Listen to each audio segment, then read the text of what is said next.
هواپیمایی که 35 سال در آسمان ناپدید شد. پرواز شماره 513 در یک روز عادی در سال 1954 پرواز شماره 513 شرکت هواپیمایی سانتیاگو از میدان هوایی در آلمان پرواز کرد. مقصد این پرواز پورتو آلگره در برازیل بود. در این طیاره 88 مسافر و 4 خدمه حضور داشتند.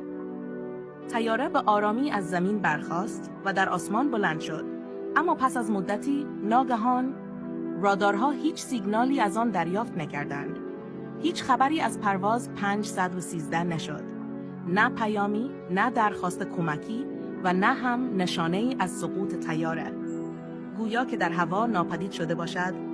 جستجوهای گسترده‌ای انجام شد، اما هیچ اثری از طیاره یافت نشد.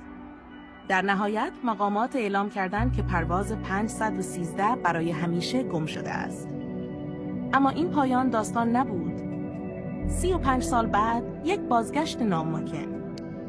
در روز 12 اکتبر سال 1989 مأموران برج مراقبت در میدان هوایی پورتو آلگره طیاره‌ای را مشاهده کردند که بدون تماس رادیویی به سوی باند فرود نزدیک می‌شد. این طیاره به آرامی فرود آمد.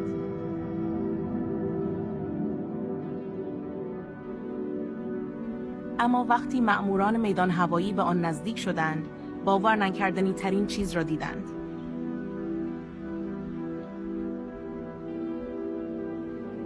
این همان پرواز 513 بود، همان طیاره‌ای که 35 سال پیش ناپدید شده بود. اما چگونه؟ طیاره هیچ علامتی از خرابی یا کهنگی نداشت. گویا تازه از آلمان پرواز کرده باشد. وقتی مأموران داخل طیاره را بررسی کردند، با صحنه‌ای وحشتناک روبرو شدند. مسافران مرده بودند، اما هنوز سر جای خود نشسته بودند. تمام 92 نفر داخل طیاره به اسکلت تبدیل شده بودند. لباسهایشان هنوز دست نخورده و سالم بود. چمدانهایشان کنارشان قرار داشت، اما بدنهایشان فقط استخوان شده بود، گویی زمان برای آنها متوقف شده باشد. در کابین خلبان، اسکلت کاپیتان میگل ویکتور کوریوزا هنوز پشت فرمان نشسته بود و دستان بیجانش روی کنترل‌های طیاره قرار داشت. اما سوال این بود: چطور این طیاره پس از 35 سال در آسمان بدون خلبان زنده خودش فرود آمد؟ هیچ کس نمی‌داند که چه اتفاقی افتاده است. بعضی ها میگویند این یک سفر در زمان بوده. برخی دیگر معتقدند که این طیاره وارد یک دنیای ناشناخته شده و پس از دهه‌ها دوباره ظاهر شده است. اما پاسخ واقعی؟